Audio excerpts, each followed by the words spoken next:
నమో నినాదం కమలం వికాసం వికసిత కమలాలతో కాషాయ రెపరెపలతో ఎల్బీ స్టేడియం పరిసరాలు కలకలలాడాయి.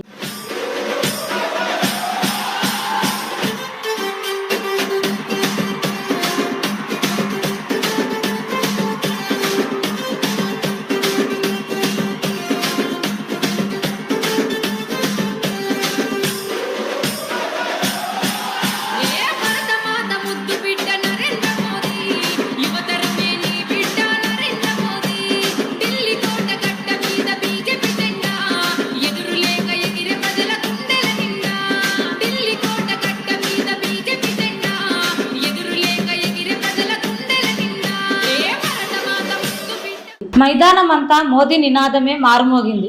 లోక్సభ ఎన్నికల ప్రచారంలో భాగంగా నగరంలోని భాజపా ఎంపీ అభ్యర్థులకు మద్దతుగా శుక్రవారం సాయంత్రం ఎల్బీ స్టేడియంలో నిర్వహించిన జనసభకు ప్రధాని నరేంద్ర మోదీ ముఖ్య అతిథిగా హాజరయ్యారు. కార్యకర్తలు, నేతలు, అభిమానులు సభకు భారీగా తరలి రావడంతో స్టేడియం కాషాయమయమైంది.